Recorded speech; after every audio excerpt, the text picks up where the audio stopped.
जानता, शिव स्वरूप शिवकार,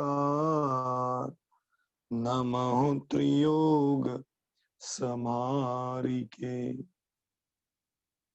सायंकालीन सभा में प्रतिदिन की भांति हम अधोलोक के बारे में चर्चा करने जा रहे हैं और इस अधोलोक की चर्चा करते हुए हमने नरकों के विस्तार के बारे में चर्चा देखी थी। नरकों के क्षेत्रों के बारे में, भूमियों के बारे में, बिलों के बारे में, बिलों की ऊंचाई के बारे में, उसमें होने वाले नारकी जीवों के बारे में, नारकी जीवों की आयु, नारकी जीवों का अवधि ज्ञान, नारकी जीवों की हाइट, इन सब का विस्तार हमने बहुत बढ़िया तरीके से देखा है। अब अपन यहाँ पर शुरुआत में कुछ प्रश्नोत्तरी के बारे में चर्चा करते हैं और फिर बाद में अपन क्लास के बारे में देखेंगे। ठीक है, अभी 2 दिन से जिसके प्रश्न पेंडिंग थे, आप थोड़ा उसके बारे में पूछिए, तो फिर बाद में उसकी विस्तार के बारे में अपन आगे बढ़ते हैं। किसी को कोई प्रश्न हो तो पूछ सकते हैं आप।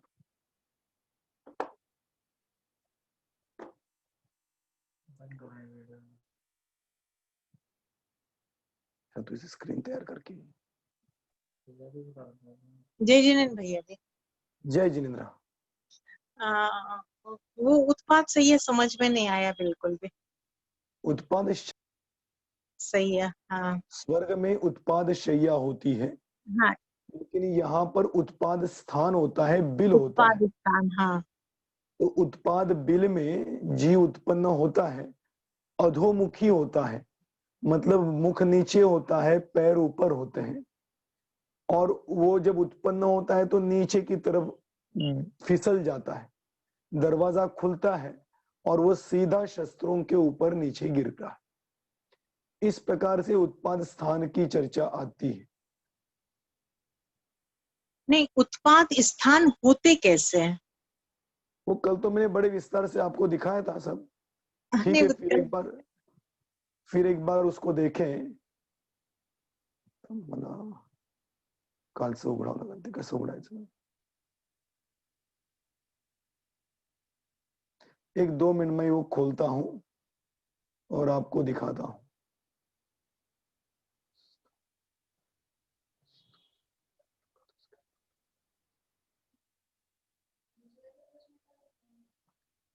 हाँ, और कोई है इसके बारे में प्रश्न आपको?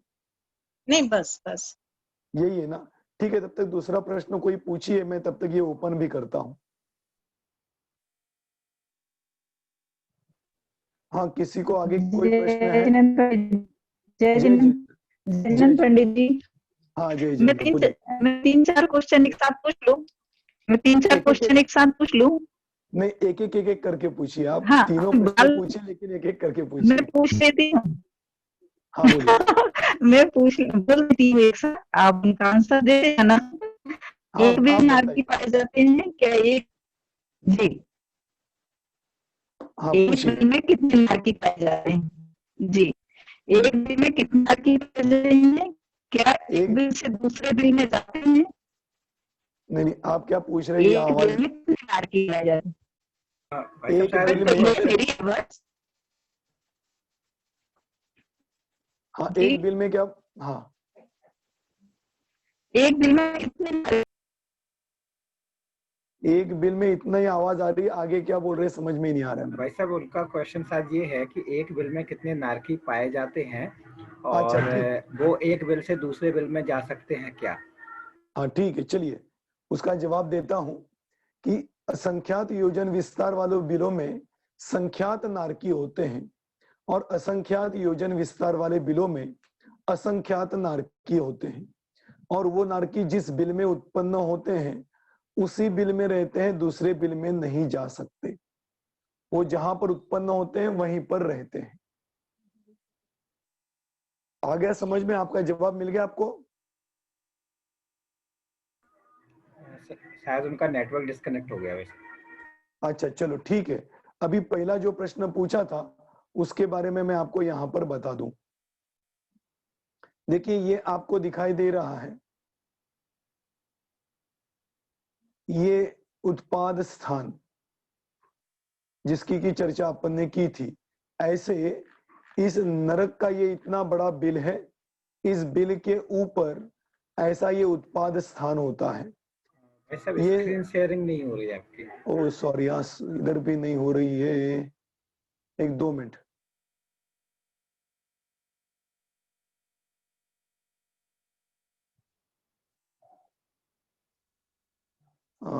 अब हो गई होगी। यहाँ थोड़ा नेट का भी थोड़ा सा प्रॉब्लम है।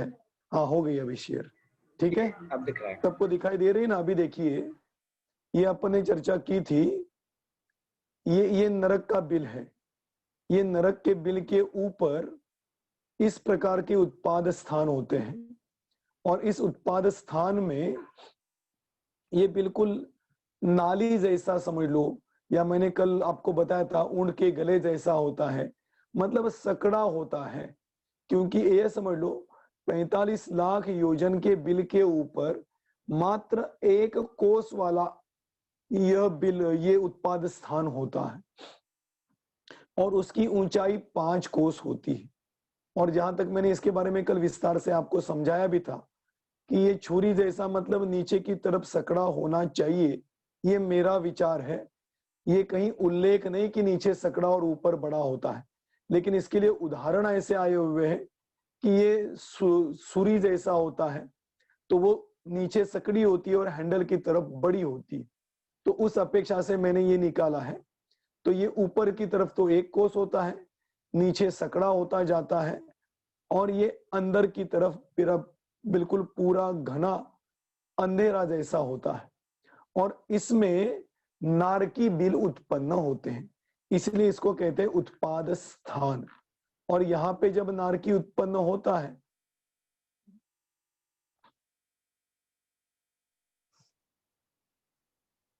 तो यहां आके गिरता है, ठीक है ना? कैसे? तो ये उत्पाद स्थान है, इसका ये मुख होता है, ये अंदर की तरफ से अपन जा रहे हैं। यहाँ पे नारकी उत्पन्न हुआ, देखिए ये इसके अंदर गए तो यहाँ पे नारकी उत्पन्न होता है। आप सोचते होंगे कि कैसा उत्पन्न होता है, उनका वैक्रिक शरीर होता है, तो वो उद्गल वर्गणाओं को ग्रहण करके शरीर की निर्मिति होती है। निर्मिति होने के बाद नीचे की तरफ मुंह करके और ऊपर की तरफ पांव करके ये उत्पन्न होते ही इस बिल के उत्पत्ति स्थान से बाहर आता। ये यहां से सीधा उस दरवाजे से नीचे आके यहाँ पर गिरता है, जहां पे कई नुकीले पदार्थ मतलब कई नुकीले शस्त्र होते हैं जिसके ऊपर वो गिरता। तो इसका स्थान यदि आपको देखना है तो ये इस प्रकार का स्थान होता है। आ गया समझ में? तो पहला जो आपका प्रश्न था कि उत्पाद स्थान कैसा होता है, तो बाहर से इस प्रकार से होता है और अंदर से अभी अपन ने देखा था वैसा होता है, ठीक है? ठीक है। तो फिर जितने पटल होते होंगे, जितने हर पटल के हर गड्ढे के ऊपर एक उत्पाद स्थान होता होगा? बिल्कुल होगा ना। हर नरक के बिल के ऊपर, पटल तो छोड़ो, बिल के ऊपर, हाँ हर बिल के नरक ऊपर। के बिल के ऊपर एक उत्पाद स्थान होता है। इसलिए तो यहाँ पर गिरा हुआ नारकी बाजू में होने वाले बिल में नहीं जा सकता, इसके बाहर ही नहीं निकल सकता वो, तो बाजू के बिल में कैसे जाएगा? आ गया समझ में? हाँ ठीक है। ठीक है ना? हाँ चलिए अगला प्रश्न पूछिए, अभी किसको है, या आपका ही हो तो पूछ लीजिए। जय जिनेन्द्र पंडित जी। जय जिनेन्द्र, जय जिनेन्द्र। ये अभी जो बात हुई तो 84 लाख बिल है, तो 84 लाख उपज स्थान होंगे? बिल्कुल होंगे। ओके। और जो सबसे लास्ट में कलकल पृथ्वी है, हाँ। उसमें जो नित्य निगोद के जीव रहते हैं वो किस टाइप के होते हैं?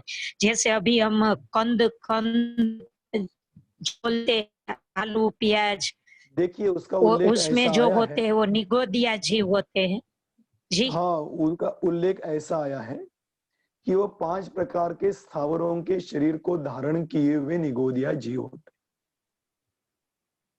उल्लेख तो ओके। इतना ही मिलता पृथ्वी है। जल वो अग्नि कैसे वायु होंगे? वनस्पति सब। हाँ, ऐसे ओके ऐसे स्थावरों के शरीर को लिए हुए वे निगोदिया जीव होते हैं।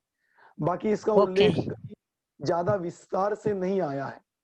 सूक्ष्म होते ओके हैं, बादर नहीं होंगे, क्योंकि बादरों के लिए कोई ना कोई आधार की जरूरत होती है, जी जी तो सूक्ष्म नहीं होंगे। और स्थावर, क्योंकि ये स्थावर शरीर को धारण किए हुए जीव तीनों लोक में फैले हुए हैं ना। जी निगोदिया जीव मात्र उसी स्थान में, ऐसे बात नहीं, सब जगह 3 लोक में फैले हुए हैं। हाँ हाँ तो नहीं, ये इसलिए तो उसी पर्टिकुलर जो कल पृथ्वी है उसके बारे में ही जानना था, बाकी तो पता है। लेकिन उसके में ऐसा कोई उल्लेख नहीं आया कि वो इसी प्रकार के होंगे। ओके सिर्फ इतना ओके आया है, वो भी तत्वार्थ सार जो ग्रंथ है, मतलब जी तत्वार्थ सूत्र की टीका है, तो उसमें तत्वार्थ सार टीका है, उसमें इतना उल्लेख आया हुआ है। ओके। और ठीक है। ये जो 6 महीना और 8 समय में 608 जीव मोक्ष जाते हैं, तो वो हाँ, वही नित्य निगोद में से निकलेंगे 608 जीव? हाँ, वहां से भी निकलेंगे या वहीं पर नित्य निगोदिया जीव है, ऐसी बात नहीं। वो ओके स्थानगत बताया है ना, बाकी की ओके जगह भी ओके, तो नित्य निगोदिया जीव है ना, वो भी निकल सकते हैं। वो भी निकल सकते हैं। ओके ओके, जय जिनेन्द्र। जय जिनेन्द्र। हाँ, अगला किसी का प्रश्न हो तो पूछ लीजिए। तुम्हारा तो आवाज है ना।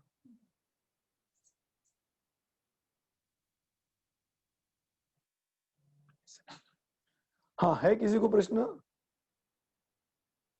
हाँ, पूछिए। सुषमा जैन कौन है? हाँ, पूछिए। सुषमा जी आप अनम्यूट कीजिए।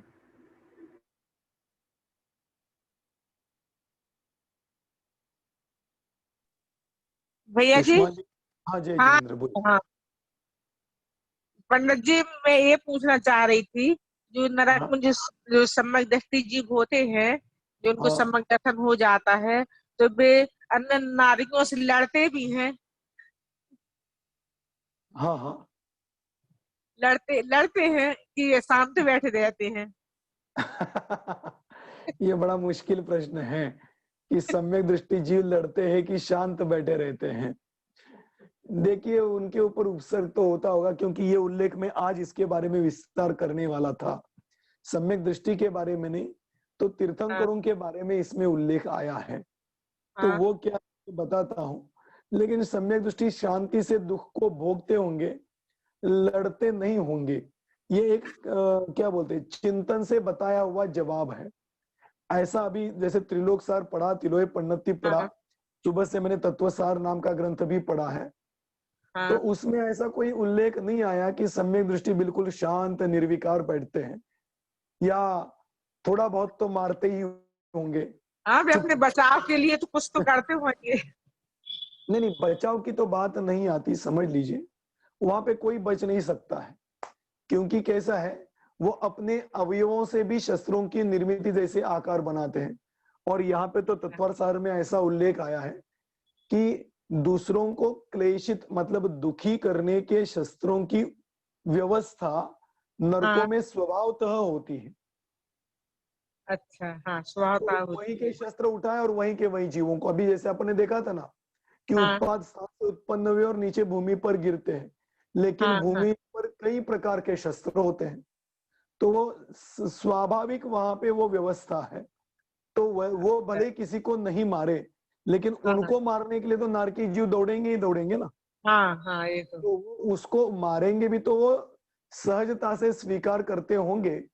और बिल्कुल ऐसा भी तो नहीं है कि वहां पे सिर्फ चतुर्थ गुण स्थान मतलब अनंत अनंतानुबंधी कषाय के अभावात्मक वितरागता है, लेकिन हाँ 3 कषाय की सद्भाव भी तो वहां पर है। तो हाँ उस हाँ स्वभाव की अपेक्षा उनकी कुछ ना कुछ तो क्रिया वहां पर दिखाई देगी।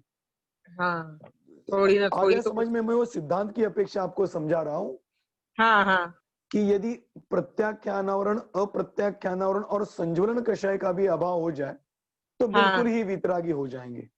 सकल हाँ मुनिराज जो है वो सकल वितरागी है, उनको कोई मारने के लिए भी जाए तो मुनिराज उसका प्रतिकार नहीं करते, क्योंकि हाँ उनके हाँ, अनंत अनुबंधी अप्रत्याख्यानावरण प्रत्याख्यानावरण कषाय का अभाव हो चुका है। अभाव हो गया। लेकिन चतुर्थ गुणस्थानवर्ती चक्रवर्ती है। अब हाँ। चक्रवर्ती को बाहुबली ने हराया, तो चक्रवर्ती ने गुस्से में आके बाहुबली के हाँ। ऊपर चक्र चक्र। फेंका था कि नहीं? हाँ, तो वो सम्यक दृष्टि था कि नहीं, मैं आपको पूछना चाहता हूँ। सम्यक दृष्टि थे वे भी।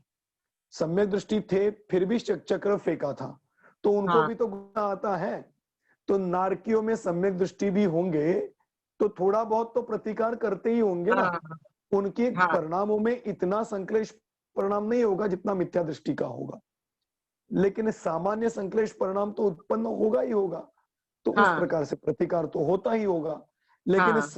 सहन करने की क्षमता उनमें बढ़ जाती अन्य है। नारकियों से ज्यादा है। हाँ। ठीक है ना? हाँ। हाँ, चलिए, और कुछ है प्रश्न आपका? बस। अब किसी को कोई प्रश्न है क्या? है तो पूछिए।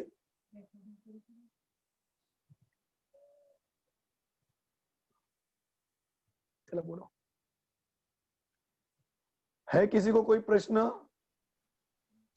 हाँ पंडित जी, हाँ बोलिए। यहाँ अंधेरे बिल्लों कैसे देखते हैं, अंधेरे में बिल्लों में कैसे देखते हैं नारकी, और वहाँ कौन आप थोड़ा दर्शन? मोबाइल दूर, नहीं 2 मिनट, आप थोड़ा मोबाइल दूर रखिए और बोलिए। जी हाँ बोलिए। जी, वहाँ कौन कौन सा सम्यक दर्शन प्राप्त करते हैं, वहाँ सम्यक दर्शन कौन कौन सा होता है? हाँ, उसकी चर्चा अभी अपन यहाँ पे करने वाले हैं, वो करेंगे। और आगे दूसरा प्रश्न। जी हाँ हाँ, और अंधेरे में कैसे देखते हैं नारकी? क्या क्या? अंधेरे में नारकी देखते कैसे हैं? अंधेरे में कैसे देखते हैं, ये आपको पूछना है ना। अब अपने को जी मेरे अंदाज से वहीं जाके देखना पड़ेगा कि अंधेरे में कैसे दिखाई देता है। लेकिन जरूर है कि अंधेरा तो होता है, लेकिन वहां पे थोड़ा बहुत नरकों में, जैसे उत्पाद स्थानों में तो यहाँ पे बताया बिल्कुल घना अंधेरा होता है, लेकिन नरकों में थोड़ा बहुत तो प्रकाश होगा। उनको नदियां तो दिखाई देती होगी, पर्वत भी दिखाई देते होंगे, इस प्रकार की कुछ व्यवस्था तो वहां पे होगी ही होगी ना, तो वो दिखाई देता होगा। अभी ये कैसे देखते होंगे इसका कोई उल्लेख तो अपने को मिलता नहीं है, लेकिन ये जरूर है कि देखे बिना तो एक दूसरे के ऊपर आक्रमण नहीं कर सकते, देखे बिना तो एक दूसरे को मार काट नहीं कर सकते, तो ये सब देख तो लेते ही है। तो देखते हैं तो वो दिखाई तो देता ही है। अब वो इसके अलावा वहां पे जैसे रत्न वगैरह होते हैं, ऐसा तो कोई उल्लेख आता नहीं है, लेकिन दिखाई देने लायक योग्यता तो वहां पे होती है। वो प्रकाशगत योग्यता होगी या उनकी आंखोंगत भी योग्यता हो सकती है, क्योंकि वैक्रियक शरीर है। औदारिक शरीर की तो अधिक पराधीनता होती है, वैक्रियक शरीर की इतनी अधिक पराधीनता नहीं होती, तो वो दिखाई तो देता ही है उनको। ठीक है, चलो अब किसी का प्रश्न तो दिखाई नहीं देता है, हाथ तो रेज कहीं दिखाए है क्या? हाँ पूछिए। हाँ अनम्यूट करके पूछिए। हाँ पूछिए। जय जिनेंद्र पंडित जी, जय आपने जय बताया जय। कि त्रिकोण जो गेट होता है, जो दरवाजे खुलते हैं और फिर नारकी उसमें जाते गिरते हैं उत्पाद जगह पर, तो वहां हाँ पर फिर एक साथ बहुत सारे नारकी भी तो एक साथ पैदा होते होंगे, तो गेट खुला ही रहता होगा वो हर समय की बंद? नहीं नहीं नहीं नहीं, ये आज वही सब प्रकरण लेना था मेरे को, कि कम से कम और अधिक से अधिक नारकियों की इस उत्पन्न होने का कालावधि इसमें बताया है। तो वहां पे बताया कि पहले नरक का कालावधि अलग है, 7वें पटल में जो बिल है उसमें तो अधिक से अधिक 6 माह तक कोई नारकी उत्पन्न नहीं हो सकता। अच्छा, तो 6 माह के बाद जरूर उत्पन्न होगा, 6 माह से अधिक कालावधि गैप का नहीं। तो 6 माह के अंदर उत्पन्न तो होते हैं, लेकिन अधिक से अधिक एक भी नारकी उत्पन्न ना हो ऐसा काल 6 माह तक का है। 7वें नरक की बात है ये, पहले नरक में भी है। ये सब प्रकरण आज मेरे को यहाँ पर लेना है, इसलिए मैंने कहा था ये सब कल लेने थे। बहुत अच्छे प्रकरण है, वो मैं आज अभी लूंगा यहाँ पर। ठीक है, और इसके अलावा कोई प्रश्न है? नहीं। भाई साहब, ठीक है ना अभी? हेलो। हाँ हाँ मैं बोलिए रेज हैंड बोलिए। नहीं कर सकता, वो ऑप्शन नहीं है, लेकिन एक क्वेश्चन मुझे भी है। अरे आप तो पहले पूछ सकते हैं, बाद में सबका नंबर लगेगा। हाँ हाँ, पूछिए पूछिए। जैसा वैसे वो कहा कि बहुत ज्यादा अंधेरा रहता है तो एक जीव दूसरे जीव को देख नहीं सकते, हाँ तो उसमें ऐसा तो नहीं वैसे, जैसा अभी अपने इतने सारे जीव जो पृथ्वी पे हैं, तो उसमें से सिर्फ उल्लू को ही नाइट में बहुत अच्छे क्लियर दिखता है। तो बराबर। ऐसा ही कोई उनको शक्ति वगैरह ऐसा है क्या कि जिसको उनको सब दिखता हाँ हो क्लियर? नहीं, मैं वही बता रहा था कि ये जो है ना, प्रकाश में दिखना या अंधेरे में दिखना, प्रकाश में नहीं दिखना, ये सब कमजोर या औदारिक शरीर की है। वैक्रियक शरीर में तो अपन देखते हैं कि कोई भी आकार बना सकते हैं, कहीं पर भी जा सकते हैं, कहीं पर भी आ सकते हैं। कोई रोक टोक औदारिक शरीर की, वैक्रियक शरीर के लिए नहीं होती। तो ऐसी कुछ आंखों में भी योग्यता होगी कि उनको जरूरत नहीं पड़ती होगी। ऐसा कोई उल्लेख नहीं, मैं इसलिए बोला ना कि मैं ऐसा बोलूं और कोई प्रमाण समझ के बैठे, लेकिन ऐसा कोई उल्लेख पढ़ने में नहीं आया है, इसलिए मैं ये नहीं बता पा रहा हूं। हो सकता है थोड़ा बहुत प्रकाश भी होता होगा नरकों में, तो उस प्रकाश में भी वो जीते होंगे। हो सकता है प्रकाश नहीं भी हुआ, जैसे महातम प्रभा पृथ्वी है, तो बहुत घना अंधेरा वहां पे है, लेकिन औदारिक शरीर में ऐसी क्षमता होगी जिसके द्वारा वो देख लेते होंगे। ऐसा कोई व्यवस्था तो वहां पे जरूर होगी, लेकिन उल्लेख नहीं है, तो मैं कॉन्फिडेंसली नहीं बता सकूंगा कि नहीं ऐसा ही होता है। ठीक है जी भाई साहब। चलिए, अभी ये सुषमा जी आप पूछ लीजिए। अभी मेरे पास 10-15 मिनट बचे हैं, मेरे को वो विषय लेके आज नरक खत्म करना है। बहुत बार नरक में घूम चुके, 7-8 दिन से घूम रहे, अब वहां के नारकी भी बोल रहे हैं कि चले जाओ अब मध्यलोक में। चलिए पूछ लीजिए सुषमा जी।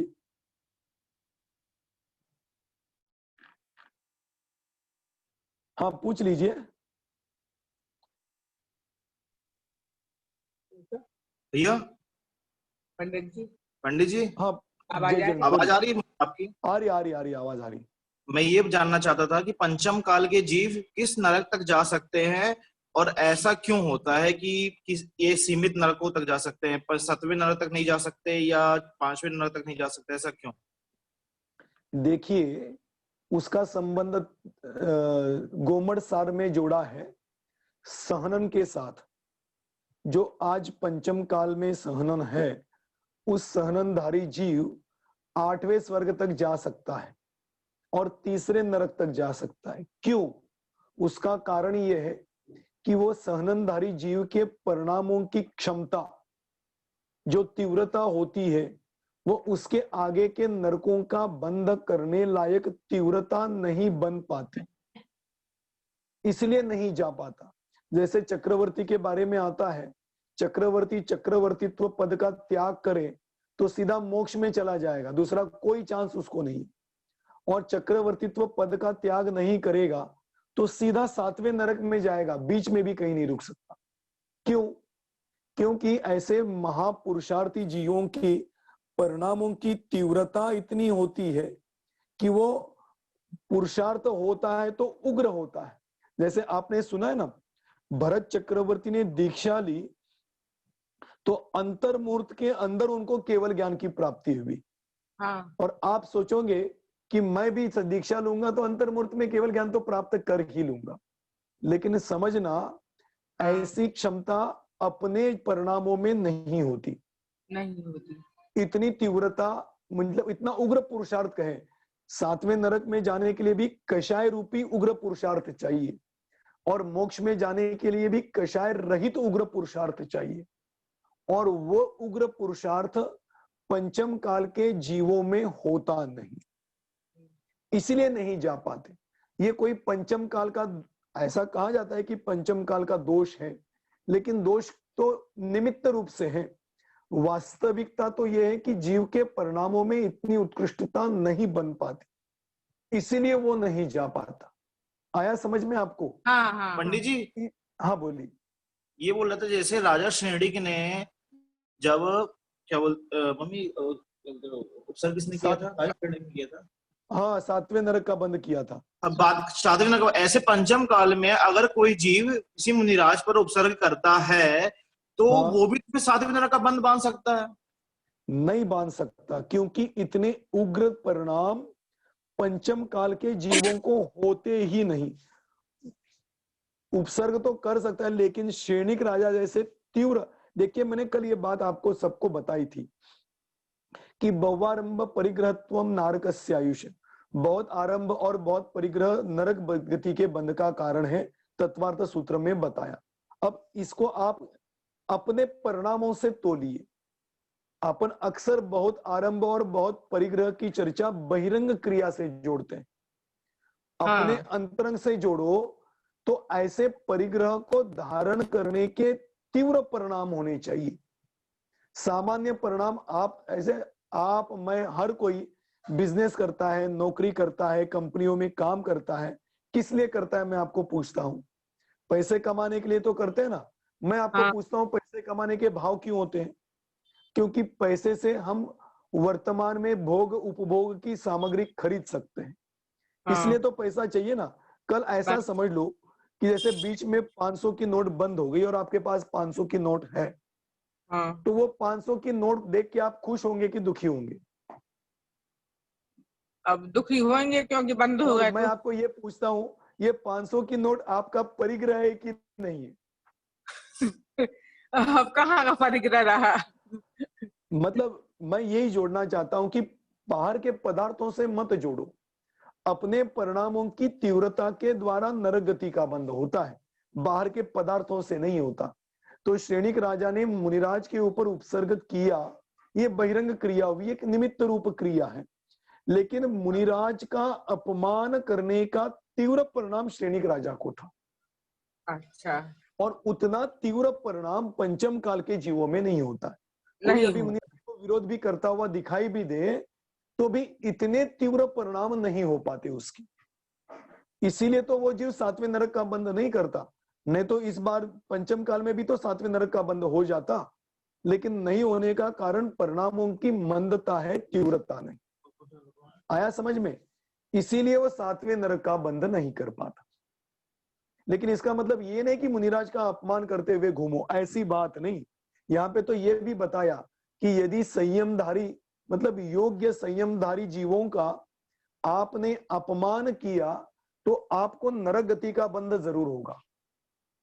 ये भी इसमें उल्लेख है त्रिलोकसार तिलोय पन्नति में। तो अपमान तो नहीं करना है, और 7वें नरक में इसलिए नहीं जा पाता कि उतनी तीव्रता नहीं होती, इसलिए नहीं जा पाता, तीव्रता नहीं होती है। ठीक है।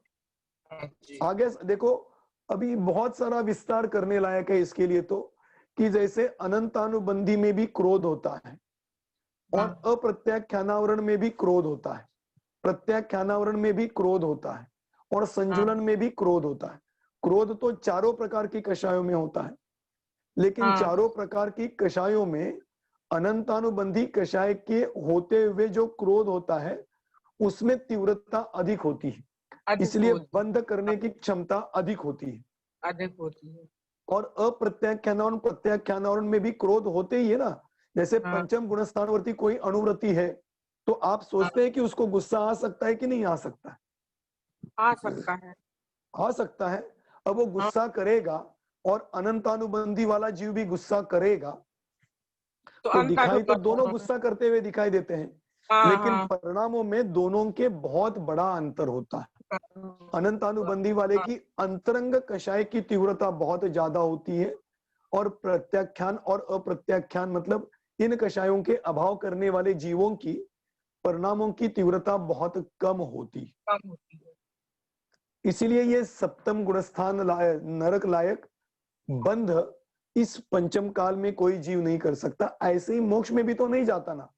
तो पूछता हूं आपको, यदि कोई ऐसा पुरुषार्थ करेगा तो मोक्ष में चला जाएगा, लेकिन पुरुषार्थ ही नहीं करता, ये वस्तु स्थिति है। उतना पुरुषार्थ ही नहीं है, उग्र पुरुषार्थ नहीं हो पाता, इसलिए 7वें नरक में भी नहीं जा सकता, मोक्ष में भी नहीं जा सकता है। ठीक है, हो गया आपका प्रश्न का जवाब? हाँ जी पंडित जी। चलिए, अभी और किसने हाथ उठाया? लगता है आज की क्लास पूरी प्रश्नोत्तरी में ही चलने वाली है। हाँ, किसका प्रश्न है, पूछिए।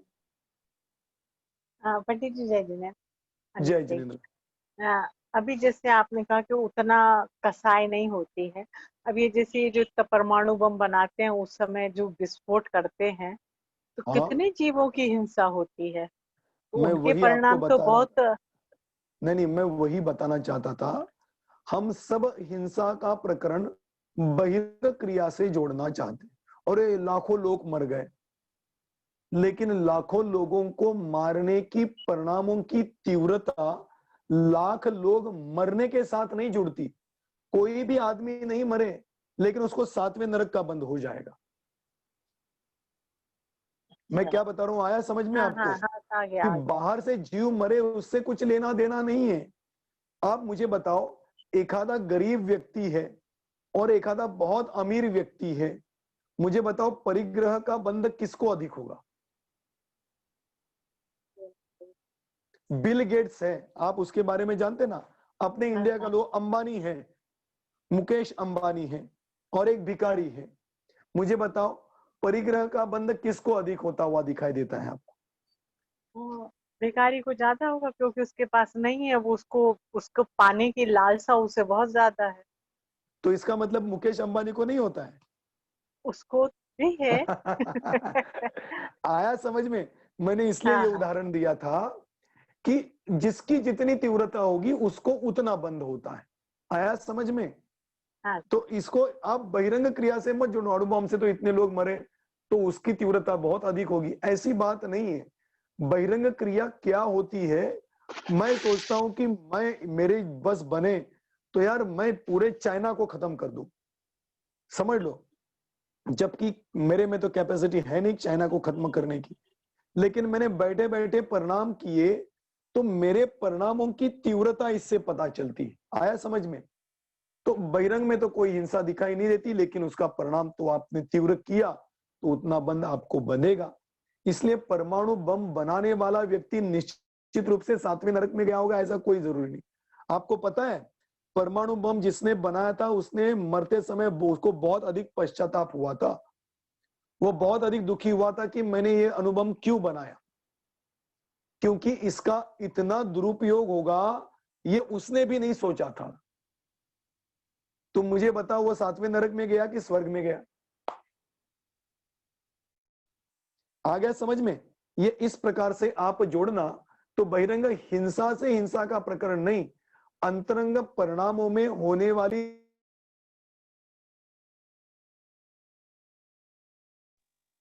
आया सबको समझ में? चलिए, अब किसी को कोई प्रश्न हो नहीं है, यहाँ पे तो किसी ने रेज हैंड नहीं किया है, तो अभी अपन थोड़ा बचे ही मेरे लिए 2 मिनट है, मैं 2 मिनट में अभी क्या लूं।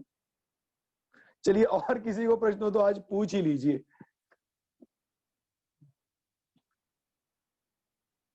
है किसी को कोई प्रश्न? नहीं है ना? तो चलो मैं एक प्रकरण तो यहाँ पे आज बताऊं। सुषमा जी को है क्या प्रश्न? हाँ पूछिए। पंडित जी जय जिनेन्द्र, मैं ये जानना चाहता था कि जैसे बलात्कार आदि की कषाय कितनी तीव्र होती है। हाँ, तो इस जैसे चतुर्थ काल में ये कषाय तो मतलब वैसे बलात्कार आदि वैसे होते नहीं थे, अभी पंचम काल में बलात्कार आदि की कषाय ज्यादा बहुत तीव्र होती है, तो इसका बंद तो होना चाहिए ना 5वें नरक या 6वें नरक तक। तो देखिए आप इसका संबंध सब क्रिया से जोड़ रहे हैं कि नहीं? एकाद स्त्री का शील हरण करने का परिणाम है, इस अपेक्षा से आप उसको जोड़ रहे हैं, बराबर ना? लेकिन शील हरण करने का परिणाम जिस हद तक होना चाहिए, जिस तीव्रता से होना चाहिए, उतनी तीव्रता की देखो मैं आपको और एक उदाहरण दूं। जैसे आप इनोवा गाड़ी तो जानते हैं और मारुति 800 भी जानते हैं, ठीक है? अब ये दोनों गाड़ियां स्पीड में भागती हैं, लेकिन दोनों के इंजन की कैपेसिटी अलग अलग है। ये आप जानते हैं ना कि इनोवा की कैपेसिटी बहुत अधिक है और 800 की कैपेसिटी बहुत कम है। तो आप 800 में तो बैठे हैं और स्पीड चाहते हैं इनोवा की गाड़ी का, हो सकता है क्या? मैं आपको पूछता हूं, ये तो संभव नहीं है। आप बोलोगे कैसे संभव है? क्योंकि उसके इंजन की कैपेसिटी उतनी कम है। ऐसे पंचम काल में होने वाले जीवों के परिणामों की कैपेसिटी ही कम है, उसमें अधिक तीव्रता उत्पन्न हो ही नहीं सकती। वैसे इससे मैं ये नहीं कहना चाहता हूं कि एकाध स्त्री के शील का हरण करने के परिणाम कोई अच्छे परिणाम है, वो तो बुरे परिणाम है ही, इसमें कोई शंका नहीं। लेकिन वो परिणामों में जो तीव्रता चाहिए वो तीव्रता उसमें नहीं। जैसे अपन कहते हैं ना, अभी यहाँ पे आया नरक में, नरक का एक मिट्टी का एक कण यहाँ पे गिर जाए तो कोसों तक जीव उसकी गंध से मर जाएंगे, मर जाए। अब ये कोसों तक मरने की बात उस गंध की तीव्रता से जोड़ना, ना कि सूंघने की अपेक्षा से, मतलब उसकी इतनी दुर्गंध की तीव्रता है। तो वो तीव्रता पंचम काल में शील हरण करने वाले जीवों के परिणामों में नहीं होती। शील हरण करने के परिणाम तो होते हैं, कई जीव तो ऐसी क्रिया भी करते दिखाई देते हैं, लेकिन उन परिणामों में जितनी क्रूरता चाहिए, जितनी तीव्रता चाहिए, उतनी तीव्रता उनकी नहीं होती। इसलिए ये क्रिया अच्छी है ऐसा नहीं, वो जाएगा ना, नरक में ही जाएगा बिल्कुल। इसमें उल्लेख आया है कि पर स्त्री को भोगने के परिणाम जिस जीव को होते हैं उसको नरक गति बंद होता है। अब वो आप उसको 7वें नरक में भेजना चाहते हैं तो 7वें नरक में नहीं जाएगा, वो पहले दूसरे तीसरे नरक तक जा सकता है। ठीक है, आ गया समझ में आपको? हाँ भैया जी। चलिए, अभी और दोनों ने हाथ खड़ा किया, कौन है? हाँ पूछिए, है कोई? हाँ नहीं, कोई दिखाई तो नहीं देता है। चलिए, 1-2 मिनट में तो मैं आज कुछ तो विषय आपको बताऊं जो मैंने सोचा था उसमें। अभी देखिए, नारकी जीव के स्वरूप के बारे में थोड़ी सी बात मुझे आज करनी थी। 1-2 मिनट में लेता हूँ, गोष्ठी का 2 मिनट लूंगा, उसके लिए आगे क्षमा चाहता हूं, लेकिन 2 ही मिनट में मैं मेरा विषय खत्म करता हूं। देखिए, नारकी जीव, मैंने तो पहले ये बताया था कि नारकी जीव नपुंसक वेद के धारी होते हैं। स्त्री और पुरुष ऐसा भेद नरकों में नहीं होता, और वे नारकी जीव अत्यंत रूखे शरीर के धारक होते हैं। फिर अष्टापद भोरे के समान श्याम वर्णी, मतलब उनका वर्ण होता है वो श्याम वर्ण, मतलब गोरे। नरक में कोई गोरे जीव नहीं होते, नहीं तो आप वहां सोचोगे यार कि कम से कम नारकियों की ओर देखे तो गोरे ही नारकी को देखे, काले नारकी को क्यों देखे, लेकिन ऐसा नहीं। तो वो भोरे के समान श्याम वर्णी होते हैं। इनके नेत्र गुंजा के समान लाल रक्त जैसे कलर वाले होते हैं। दांतों की पंक्तियां करोत अर्थात आरे के समान तीक्ष्ण होती है। सिंह के समान अत्यधिक लपलपाती हुई विकराल जीभ उनकी होती है। केश अति कठोर है। शस्त्र के समान अति तीक्ष्ण नख होते हैं। इसीलिए देखिए, आपने बोला ना, तो वो शस्त्र भी नहीं हो तो नाखून से भी एक दूसरे को परेशान करने की क्षमता नारकियों में होती। वो एक इंग्लिश में पिक्चर है ना, क्या उनका नाम, मैं नाम तो भूल गया उसका, ट्रेलर वगैरह देखा था कभी, तो वो मनुष्य गति का जीव है, उसके नाखून इतने बड़े होते हैं और वो नाखून से सबको मारता है। तो ये तो मनुष्य गति की कल्पना है, लेकिन नरक में तो ये प्रैक्टिकल दिखाई देता है कि ऐसे तीक्ष्ण बड़े नाखून होते हैं जिससे वो एक दूसरे को परेशान करते हैं। मुख सदा खुला रहता है तथा दृष्टि अति क्रूर होती है। हुंडक संस्थान वाला शरीर और अति विडब रूप है तथा परिणाम महान निर्दयी होते हैं। ऐसे नारकी जीवों के शरीर की आकृति और परिणामों की चर्चा आती। इसमें बहुत विस्तार से कहा, जैसे अपने चढ़ाला वगैरह पढ़ी है, इसलिए नारकियों के दुखों का वर्णन मैंने यहाँ पर ज्यादा नहीं लिया। लेकिन ऐसे नारकी जीव वहां पर बिल्कुल उत्पन्न होते हैं और वो इस प्रकार के शरीर को धारण किए हुए होते हैं और इस शरीर का प्रयोग दूसरे जीव को दुख उत्पन्न करने में लगाते हैं। अब ये शरीर जब उत्पन्न होता है तो मरते समय कैसे मरते होंगे, उनके शरीर का क्या होता होगा, कोई वहां पे दहन भी करता है कि नहीं, जलाता है कि नहीं, गाढ़ता है कि नहीं, ये सब चर्चाएं यहाँ पर है। अब वो आज लेनी थी लेकिन अभी गोष्ठी का समय हो चुका, अपन यहीं पे रुकते हैं, कल इसके बारे में चर्चा करेंगे। अभी आज सबके प्रश्न तो खत्म हो गए जो 8 दिन में बचे हुए थे, तो अब कल मैं पूरा विषय लूंगा और आप सबको ये सब बातें बताऊंगा।